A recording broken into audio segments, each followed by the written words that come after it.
Dimness had settled in the intensive care unit. The approaching morning was windless and slightly misty, indicative of good weather to come. The ward's walls hadn't yet reached their full brightness and appeared grey rather than dazzling white. A medical device stood in the far corner, and its rhythmic beeping was synchronized with the monitor's zigzagging display. The man lying on the bed was breathing so faintly it was almost imperceptible. Gradually, Ronald Sanders started to regain consciousness. It felt like emerging from the realm of Morpheus, which had held him captive longer than usual this time. His index finger twitched weakly before falling limp as he attempted to raise his hand. "At this rate, you won't be leaving your bed any time soon," Ronald thought to himself, a touch of irony in his mental voice. Ronald regained consciousness not immediately and lay for a couple of hours in a mixed state. He could hear everything around him, yet couldn't open his eyes to understand where he was. Along with the sensor beeping, a sharp, slightly unpleasant smell was one of the first sensations to reach him, causing discomfort. "Where am I? Why can't I see anything? There's a smell of chlorine and something else. Am I already in the afterlife?" For some inexplicable reason, the man wasn't afraid. After all, what's there to fear when everything has already happened? The morning was gradually dawning, and Ronald discerned this from the unfamiliar voices to his left, primarily female and quite resonant. "You go to the 5th ward. Check what's going on there," a voice echoed. "Okay, I'll be right back. I just need to grab the medicine list," came the prompt response. Ronald felt a surge of alarm. "Medicine list? 5th ward? Am I in a hospital?" he guessed. The beeping of medical monitors, the scent of disinfectants, and the conversations between nurses and orderlies all indicated he was in a hospital room. However, Ronald had no recollection of how he ended up here. His mind and body still felt groggy, as if wrapped in cotton wool, beyond his control. Suddenly he was overcome with a powerful thirst. His throat was parched, yet he was unable to signal that he was conscious. "I hope somebody comes to me soon, or I might die of dehydration," he thought. He had just mustered the strength to signal when the ward door opened, ushering in a wave of fresh air and expensive perfume. The sound of several steps, a mix of high heels and the swish of shoe covers, indicated at least 2 people. The businessman, Ronald, was surprised, but externally his face remained serene. "Mrs. Sanders, the doctor said visits are only after rounds, yet you're here so early," an unknown woman addressed Ronald's wife. "Listen, darling, he's my husband, and I decide when to visit him. I'll sort it out with Dr. Bennett. Don't worry. Please leave us alone for a few minutes," replied Brienne. "Well, why should I leave? Mr. Sanders is unconscious anyway," objected the nurse or orderly. Brienne's voice took on a threatening tone. "That's none of your business, dear. Go and give injections, administer drips, clean floors, whatever your job is, and I'll handle my husband myself." After a moment of heavy silence in the ward, the door closed, indicating the medical worker's departure. The silence was soon broken by the clomping of Brienne's heels, which felt like a needle piercing the immobile businessman's heart. Ronald could feel his wife's intense, evaluating gaze on him. "Why are you lying down? This is not a resort for you. Hand over the will, and that's it. You should have written a will for me first, and only then go into a coma for 2 months." Brienne sneered. Taken aback, Ronald began to sweat, his cheeks aflame and forehead damp. 2 months? What does she mean? Is this a joke or what? Or is this her way of shaking me up? Ronald pondered. What his wife said next made him rethink his opinion of her entirely. "You're lying here like a vegetable and the business is idle. Who's going to look after your hotels? I've asked you many times. Write a power of attorney. Make a will. We can't predict what's going to happen. However, you're so stubborn. But don't worry, honey. Kyle and I will sort it out in no time." Brienne's words made him nauseous. His pulse quickened, and his heart throbbed in panic. God, what is she talking about? Has she been possessed? A frantic thought raced through his mind.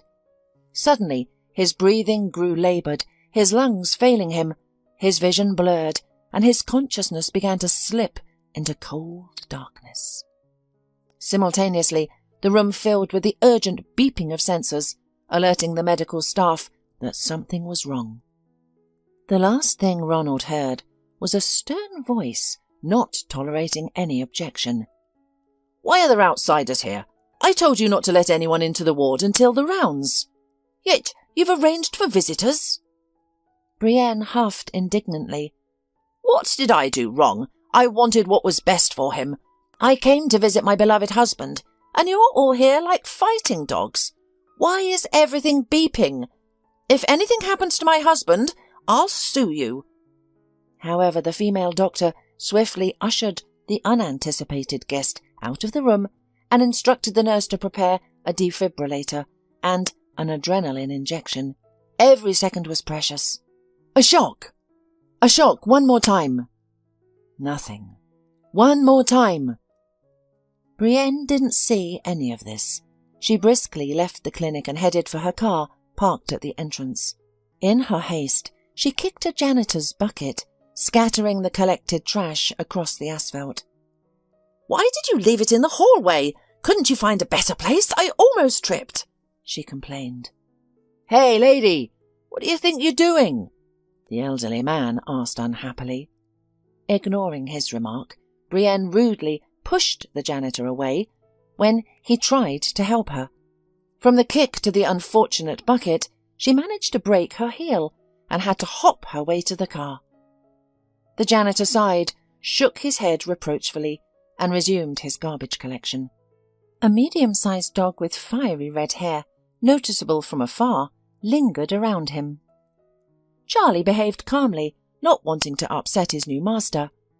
Previously, his owner was a half-blind retired schoolteacher who relied on the dog as a guide. Charlie learned to guide his owner to the store or the park when the leash was put on. Those were good times. However, a month ago, the owner died from a sudden and unpredictable heart attack. He had no time to call an ambulance and collapsed on the floor. Charlie didn't panic. He broke the window with his paws and jumped out. He ran to the neighbour's house, howling so loudly and pitifully that they understood the situation without words. Although the ambulance arrived quickly, the paramedics were unable to save the former teacher. Charlie chased after the ambulance that took his master away, following it to the hospital. A few days later, janitor Henry noticed him there. By this point, Charlie was noticeably limping. He had injured his paws on broken glass. The wounds had become inflamed, and in his pain, the poor dog tried to lick them for relief. Henry immediately understood the situation. He loaded the dog onto a cart and, ignoring the surprised glances of passers-by, took him to the vet. Charlie was fortunate. If Henry hadn't taken him to the vet any later, it would have been too late. From that point on, they began their life together. Charlie and the elderly janitor with a complicated past. Some suggested he had a criminal record, while others speculated that Henry was simply a homeless man who had decided to find stability due to his age. The truth, as it often does, lay somewhere in between. Henry was reticent about his past, providing elusive responses whenever clinic staff asked about it. After 2 months on the job, his true identity still remained a mystery for everyone. After seeing off with his eyes the wealthy young woman, Henry winked at Charlie, saying, "There has been justice, my friend. I've encountered such women in my life many times. They're like parasites, clinging to someone and never letting go until their victims' deaths." Charlie looked at him attentively and barked softly, careful not to attract the chief doctor's attention and cause trouble for the janitor. Henry smiled and patted the dog on the back of his neck. His workload was relatively light that day. After all, it was springtime, In the fall, during the golden leaf drop, janitors work relentlessly, often to the point of exhaustion and joint pain. But at this time of the year, things were easier, as long as one wasn't lazy and maintained order. Suddenly, Charlie perked his ears and turned his head towards the gate. Henry knew the busiest time was about to start. It was allowed time for people to visit their relatives in the wards. Some were rushing to surgery department, others to neurology or therapy. All were eager to visit a loved one battling a relentless disease. Typically, Charlie remained calm and didn't react to the visitors, but this time he became visibly excited and even wagged his tail. Henry turned around and was taken aback. Approaching him on the narrow walkway was an unusual couple. A thin, short woman and a boy of about 7 years old holding her hand. A mother and son, Henry thought, smiling. The boy held a balloon in his hands that persistently attempted to break free, only to be stopped by the resistance of a thin string held by its young owner. The boy wore a bright yellow jacket with a hood, and he looked like a little chick with skinny legs and wing-like hands. His mother was dressed more modestly, and her attire evoked nothing but pity in Henry. A worn, light coat, a lilac beret, a simple skirt and low-heeled shoes. Upon seeing a red dog a dozen meters away, the boy immediately ran to hug it. The boy's mother exchanged a questioning glance with Henry, but he simply nodded. "Don't worry, Charlie won't bite anyone, especially a child." The woman visibly relaxed and approached Henry, asking, "Good morning. Can you tell me where the emergency room is?" Henry readily pointed to a nearby building. "See that building with the blue roof? That's it." "Ah, I see. Do you know if they allow us to enter?" Her question seemed rather odd to Henry. "Well, they won't kick you out, of course, but they most likely won't let you enter the ward. You know, people are on the verge of life and death in there." The strange woman nodded, then shifted her gaze to her son, who was already busily playing with Charlie. "Tony, be careful, okay? You'll get your jacket all muddy. Are you going to the hospital with me, or will you stay in the yard?" "You go ahead. I'll look after the boy. Don't worry about Charlie. He's a sensible dog. He won't cause any trouble. I guarantee it," Henry offered with a smile. The woman's face lit up. "Oh, thank you very much. My name is Evelyn, and this is Tony." "And I'm Henry," the man replied with a respectful nod. "Cool, Mum. You go, and I'll take a little walk with the dog. Everything will be fine with me here," said the boy with an ingratiating smile. Evelyn agreed with such a plan and went towards the hospital, although she felt uncomfortable as she approached the intensive care unit. Where am I even going, and what will I say? Who am I to Ronald? A friend? Subordinate? Or just an acquaintance from the street? Evelyn thought as she entered the hall. Before she could take a few steps, a nurse on duty immediately approached her. "Hello, and who are you here to see?" Evelyn was visibly embarrassed, but it was too late to back out. "Good day, I'm here to see Ronald Sanders." The nurse shook her head disapprovingly. "No, you can't see him right now. He suffered a cardiac arrest half an hour ago, brought back from the brink. All of this happened after a woman, claiming to be his wife, visited. I let her in out of kindness, only to be reprimanded by the head of the department, so a visit is out of the question." Tears welled up in Evelyn's eyes. A cardiac arrest? But he was admitted after a robbery. What does a heart attack have to do with it? Just then the head of the department entered the hall. Seeing Evelyn's distress, he paused to explain. "Try not to worry too much. Mr. Sanders' health is quite good. However, a head injury is serious, and the effects can be permanent. For instance, he woke from a coma this morning only for his heart to fail minutes later. But we managed. So for now, go home and try not to dwell on this. By the way, who are you to Mr. Sanders?" Embarrassed, Evelyn lowered her gaze. "I'm a colleague, more precisely an employee.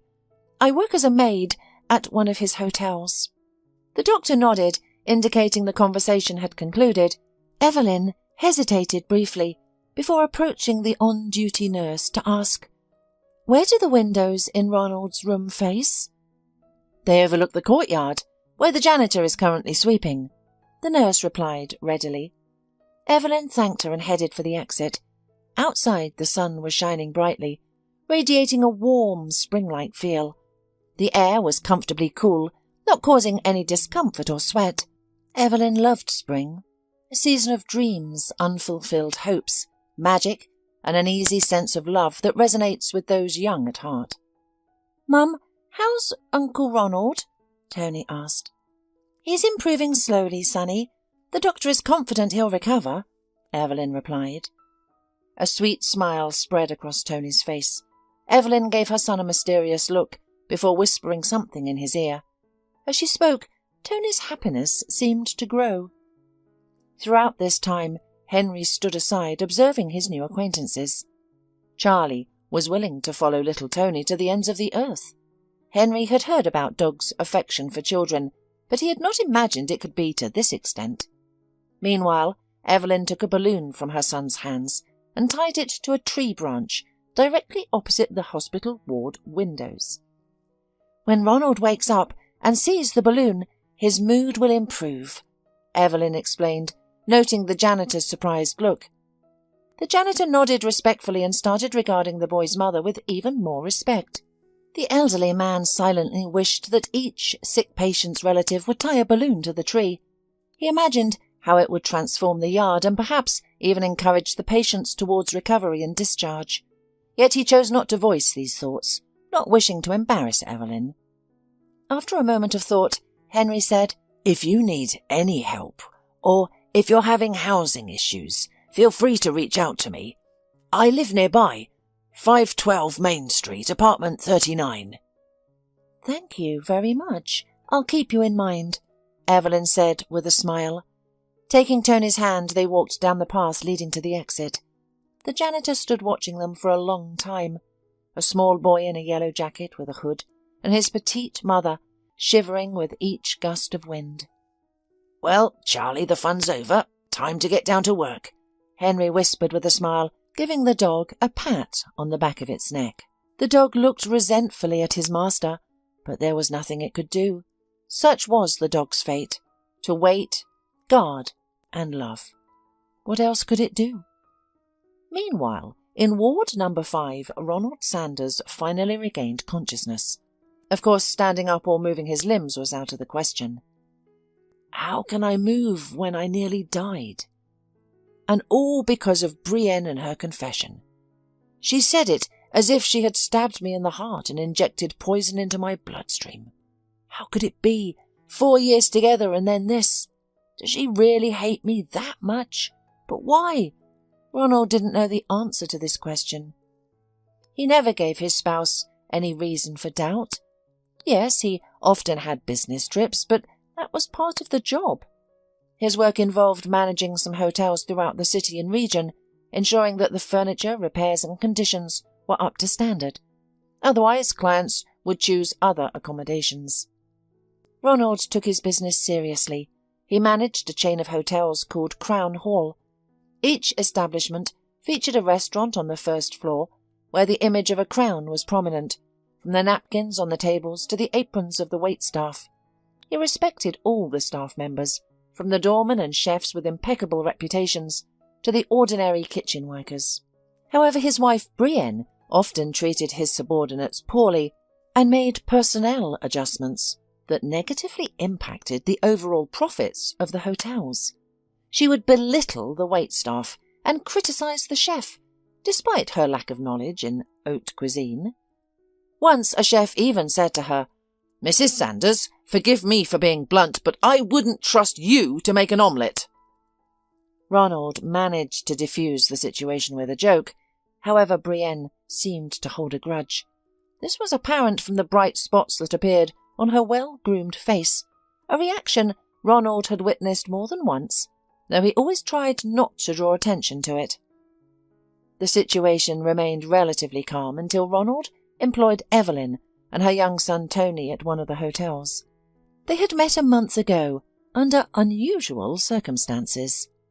In early March, The weather was still chilly, and city dwellers sought shelter from the biting wind. Despite the calendar declaring winter over, the cold was still reaching out to those unfortunate enough to be outdoors. While passers-by had to bundle up in jackets, Ronald, comfortably seated in his luxurious SUV, felt no discomfort from the weather.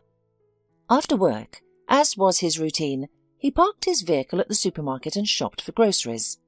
Ronald had to do this almost daily, as he couldn't depend on Brienne's skills in this aspect. She was unable to cook, and any attempts often ended with the need for a fire extinguisher or a call to the fire department.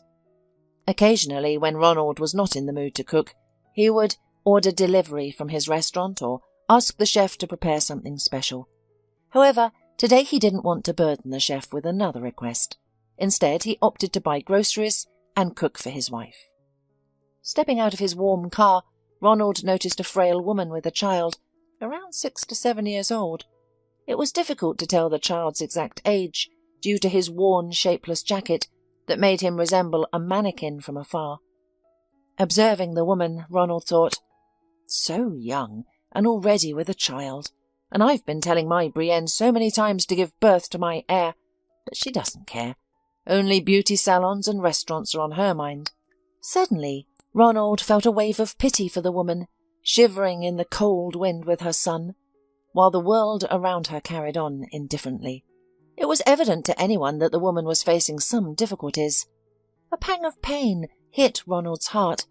He couldn't help but notice the boy sitting quietly next to her, not crying, but just staring intently at one spot. Many believe that great wealth corrupts the soul, making one indifferent to others' suffering. Yet Ronald's example contradicts this statement. Approaching, he asked, "Hello? It seems you're having some difficulties. Can I help?" The stranger, embarrassed, lowered her eyes. She didn't say a word, just sighed sadly. Perhaps she's shy, Ronald thought, then added, "Don't worry, speak up. I genuinely want to help you and your boy. What's your name, young man?" The child looked warily at the businessman, bracing for a trick, then said, "Tony."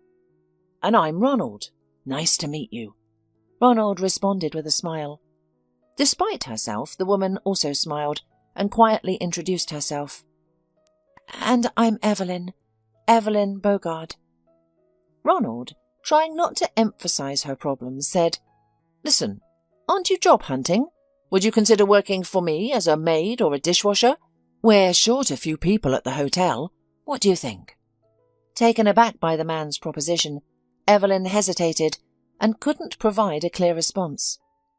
Seeing her hesitation, Ronald encouraged her. "Don't be scared. I'm being honest. I don't mean to offend you. Besides, do I look like a scoundrel? I can see you need help, and I can offer you a job and money. What do you think, Evelyn?"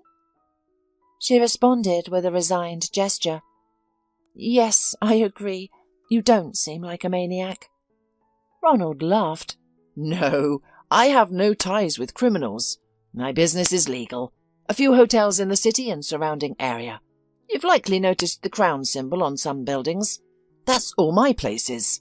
Everything is legal and clear. Even the tax authorities have no complaints against me." Evelyn examined him closely and discerned that this stranger meant her no harm. His face was too open and kind to possess any malice. "If you agree, why not get in the car? You're catching a chill in this wind. It might look like spring, but winter is still holding on," Ronald offered with a smile, gesturing towards his SUV. Tony's eyes lit up. "Wow, may I sit behind the wheel, or at least honk the horn? So the boys on the street can see. They'll be jealous." Ronald smiled. "Of course, why not? Stay in the car while I run to the store. We're a bit out of stock. You're sleeping over at my house tonight, and tomorrow I'll show you the hotel. You'll be able to work and live there." Evelyn glanced doubtfully at the dark blue car, then realized there was nothing to lose. She had accepted this hospitable offer. When her son got up from the bench, Ronald noticed his noticeable limp. Noticing the man's gaze, Evelyn explained, "He's had this since early childhood. One leg is a bit shorter than the other. That's why he needs corrective shoes, which are quite costly. You know, the ones with orthopedic insoles. Tony used to have a pair, but he outgrew them. Now he makes do with what's available. I've tried to put inside cardboard, but it doesn't really help. You can see the result." Ronald nodded in understanding. "All right, get into the car and I'll be right back." Evelyn opened the massive door of the SUV with great difficulty and sat down in the passenger seat in the back. Meanwhile, little Tony climbed up front, eager to examine the dashboard that reminded him of a spaceship's interior. There was even an embedded screen playing a movie. His eyes widened in surprise, and he clapped his hands with joy. Ronald rushed to the supermarket, planning to buy twice the usual amount of food. After all, along with him and Brienne, 2 more guests were joining their evening meal.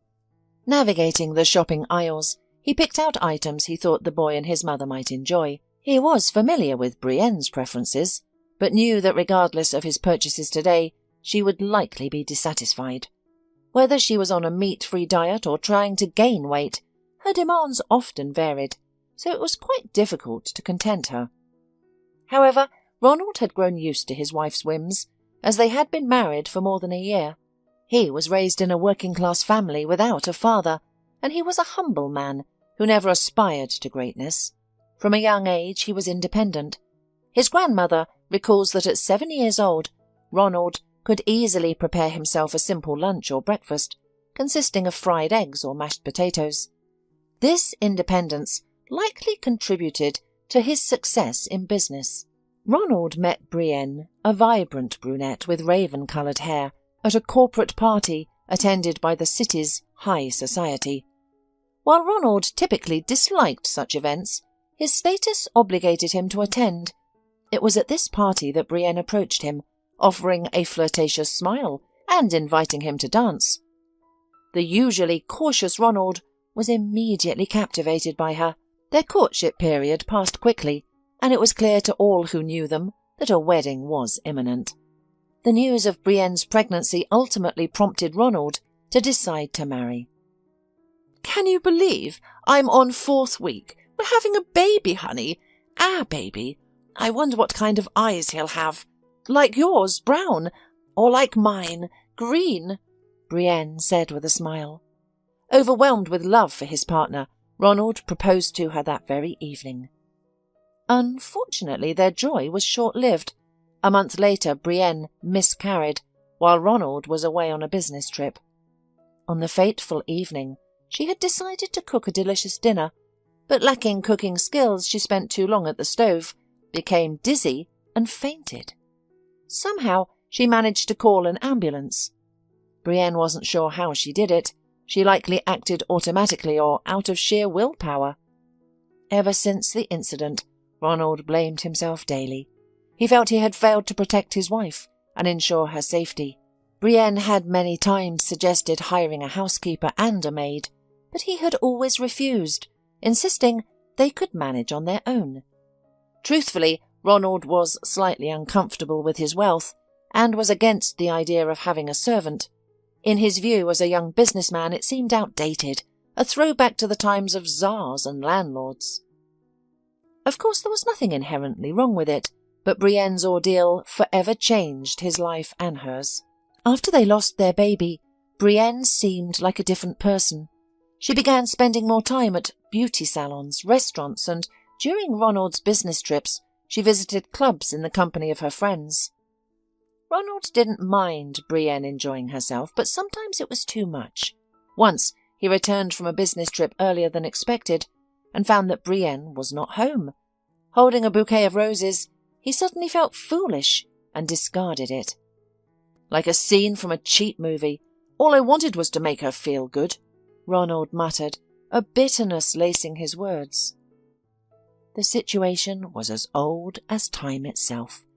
Many would have suspected adultery, but he didn't jump to conclusions.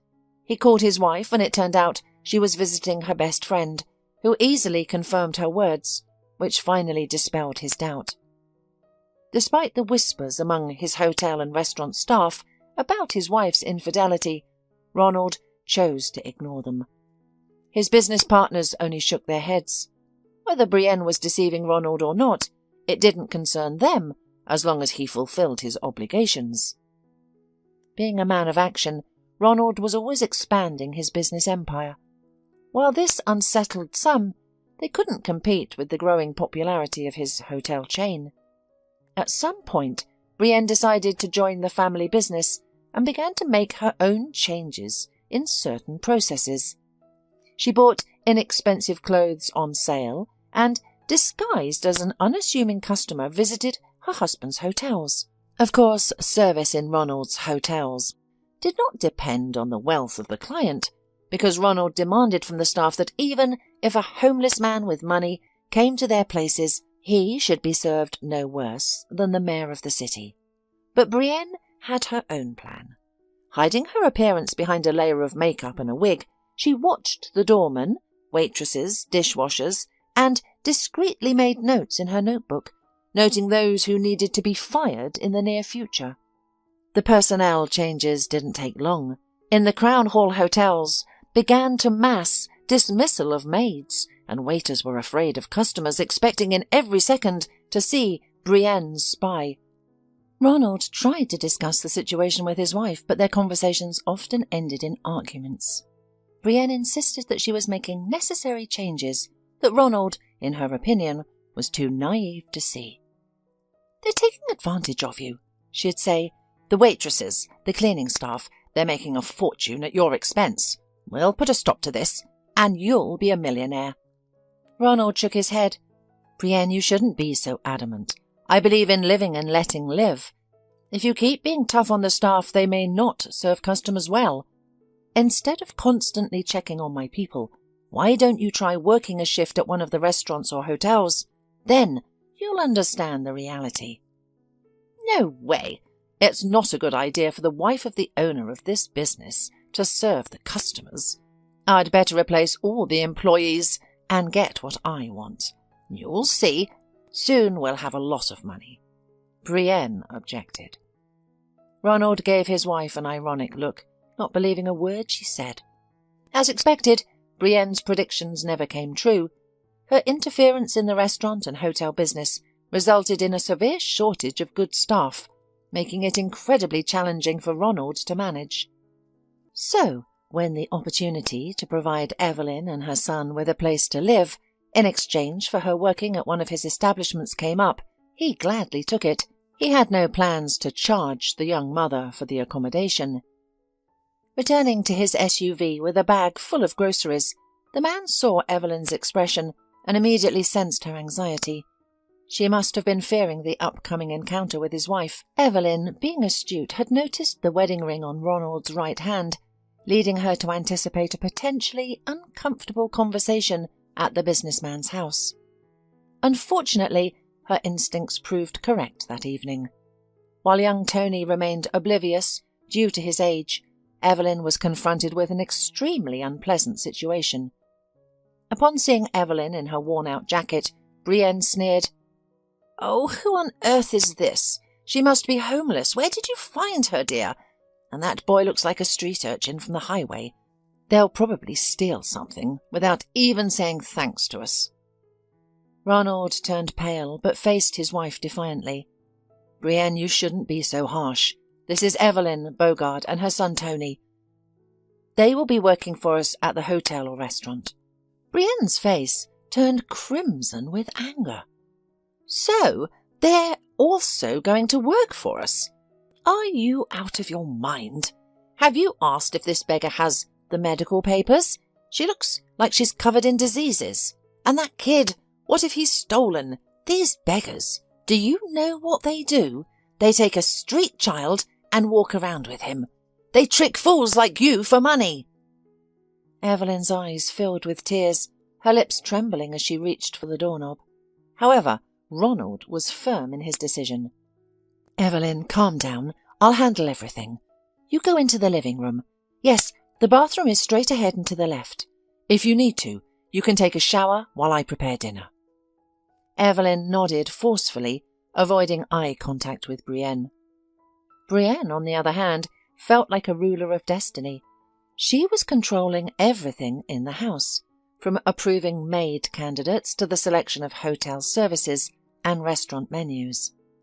As the guests entered the living room, she muttered to Ronald, "You shouldn't have meddled with this beggar. Mark my words, it won't end well. She could easily break into your safe, as you never lock it. You should hire a locksmith to fix it, especially since you store substantial sums of money. Are you just relying on chance?" Ronald raised an eyebrow in surprise. "The safe is broken, you say? How do you know the lock is defective? I haven't told anyone about it." Brienne pursed her lips in resentment, realizing she had made a mistake. In reality, Ronald had known for a while that his wife was gradually taking money from the safe. However, Brienne did it carefully and, judging by the expenses, spent them on entertainment or buying fashionable clothes, which she was just crazy about. Being a shrewd and forward-thinking man, Ronald chose not to confront her to avoid causing discomfort for either of them. The dinner unfolded in an atmosphere of hostility and undisguised resentment. Seated across from Evelyn, Brienne couldn't help but glare.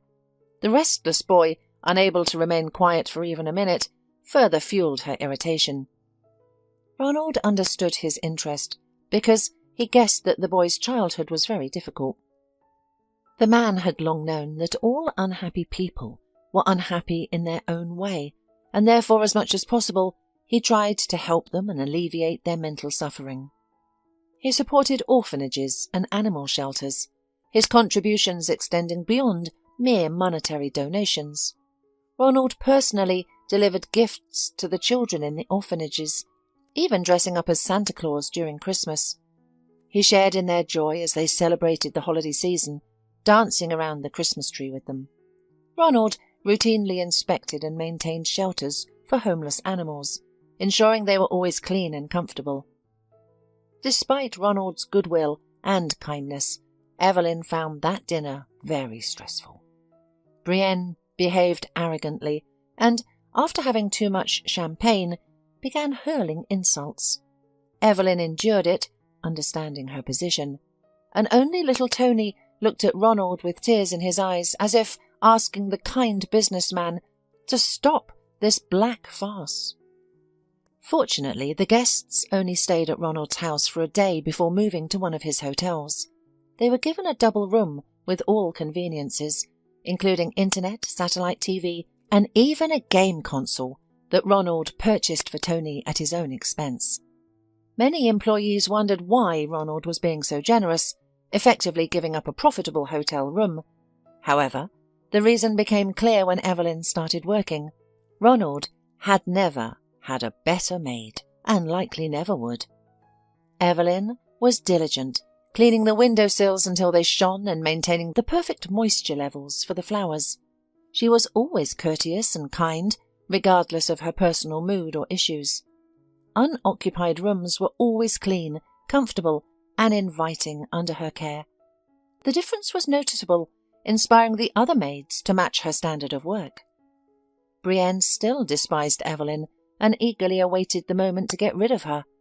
The woman had her own loyalists among the hotel and restaurant staff, whom she had personally hired. These employees were ready to defend Brienne, treating Ronald with noticeable disdain.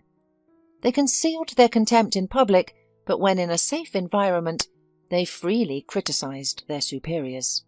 One such loyalist was Kyle, the hotel administrator. His good looks likely helped him secure his role. Rumours circulated about a passionate affair between him and Brienne, but no one could confirm it. And of course, people just did not want to pry into the matter, fearing they could lose their jobs. It was well known that crossing Brienne was risky, as she held significant influence in Ronald's business and appointed favourites based on her own judgment. On one occasion, Brienne even tried to frame Evelyn by accusing her of stealing a wallet from a client. Evelyn, of course, swore she had never taken anything that didn't belong to her, but Brienne smiled mysteriously and gestured towards her bag hanging in the back room. "Well, do you want to open it yourself, or should I open it?" "No need, I'll do it myself," Evelyn hurriedly announced, her voice trembling as she sought to fulfill Brienne's request. Sure that she was innocent, she opened her bag and was stunned. Inside, among her other belongings, was the stolen wallet. The poor maid felt a wave of discomfort and dizziness and fainted. "Look at the scene she's causing. You shouldn't be working in a hotel, dear, but in a theatre. A sold-out show would be guaranteed." Brienne scoffed. The situation was escalating quickly, but despite the fact that all the evidence was against Evelyn, Brienne did not take into account one thing. It turned out that her husband had a video recording from the internal security camera. The young businessman had kept the camera's capabilities a secret from the staff, intending to use it as strong evidence in case of a dispute. It was then that it was revealed that Brienne had planted the unfortunate wallet in Evelyn's bag, aiming to discredit the undesired maid in front of Ronald. Later that day, the couple had an argument in Ronald's office. "You know what, Brienne? This is too much. I expected anything and everything from you, but not this. I believe we should break up and start preparing for a divorce." Brienne pursed her lips resentfully and glared at her husband. "Divorce, you say? Break up? Fine. I don't mind splitting up, but remember, I'm legally entitled to half of your business. After all, I am your wife, a legally wedded one at that." Ronald's eyes sparkled with a mysterious gleam. "That's where you're mistaken, Brienne. While you were busy with your affairs and plotting to fire Evelyn, I consulted a notary and drafted a will. If I were to die prematurely, or whatever, everything goes to my parents. They may be old, but they can handle it, and in the event of a divorce, you'll get nothing. Did you forget how you insisted I draw up a prenup? You didn't even realize what you were signing." At the mention of the inheritance and the prenuptial agreement, Brienne's face immediately changed. A few minutes later, in a soft, repentant voice reminiscent of a schoolgirl, she asked, "And the will? Have you already had it notarized?" Ronald shook his head. The businessman's anger gradually faded, and the thought of divorce no longer seemed so urgent. "No, I haven't had time, Brienne, but I'll do it one of these days. Don't worry, I'll take care of everything. I know many things. You lied to me about the miscarriage. You weren't pregnant. I found out right after I went to the emergency room, and they told me that they never had no patient with your name.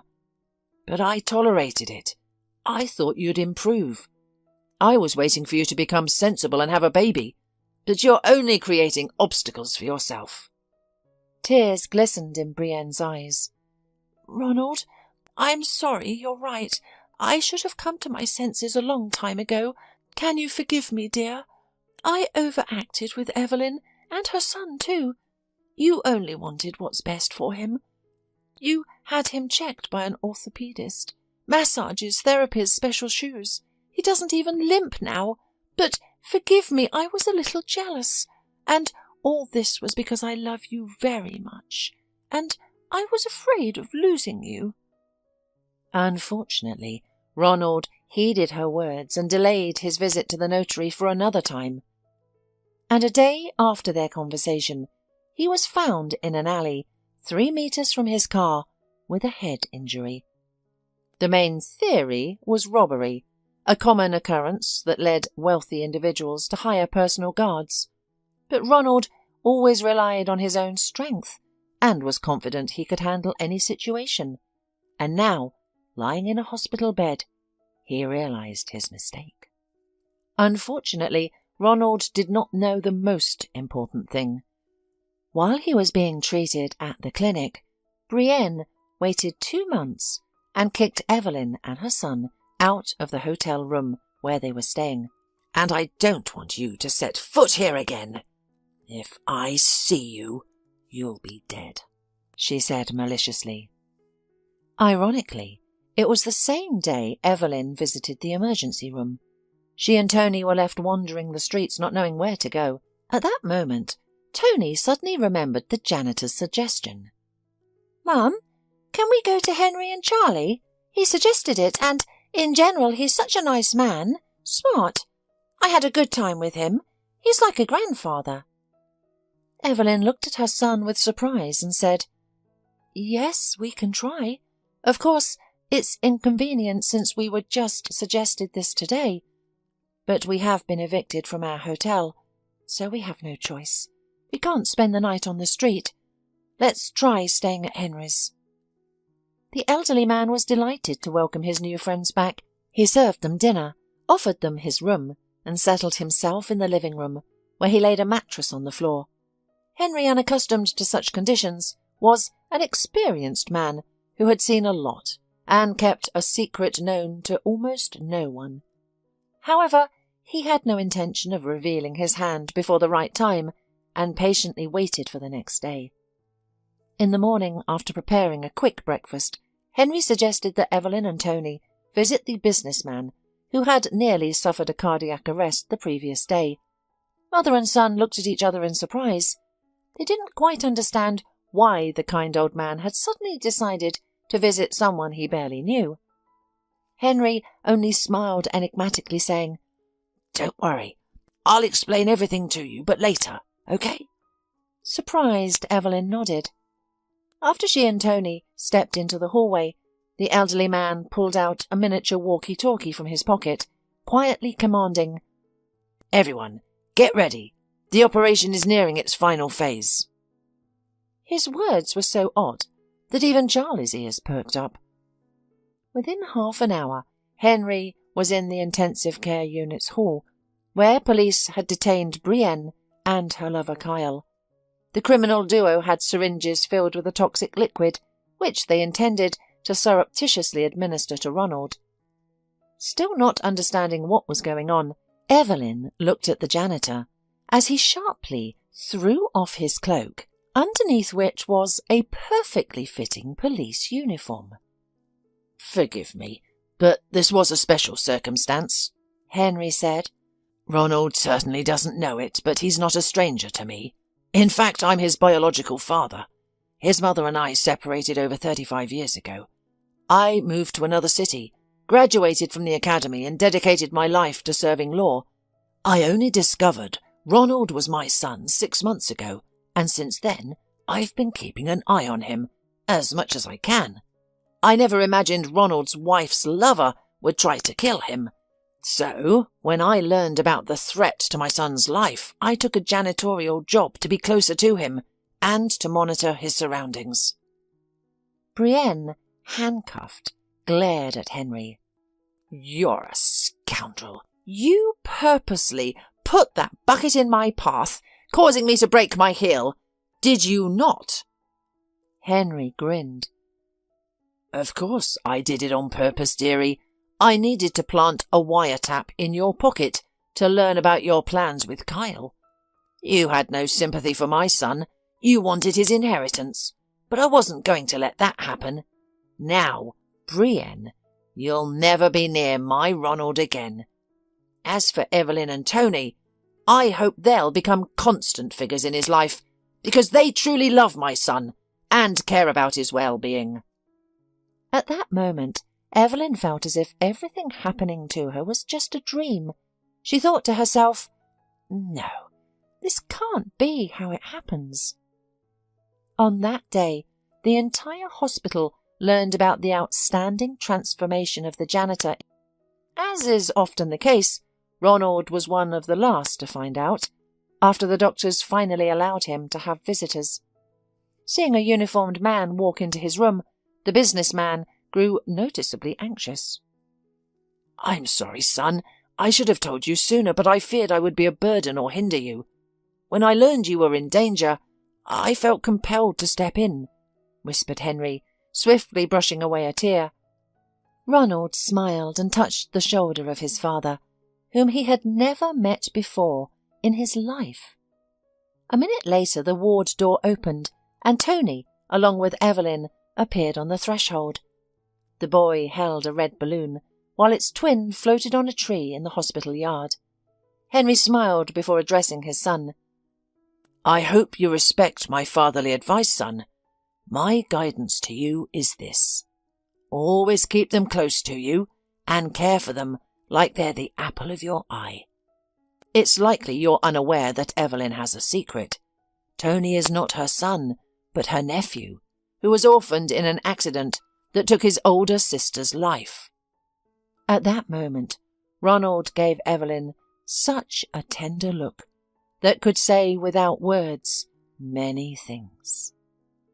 However, it was only a little later, 6 months to be exact, when he verbally expressed his feelings and proposed to Evelyn, and soon the retired police officer danced at his son's wedding and celebrated the most significant victory of his life.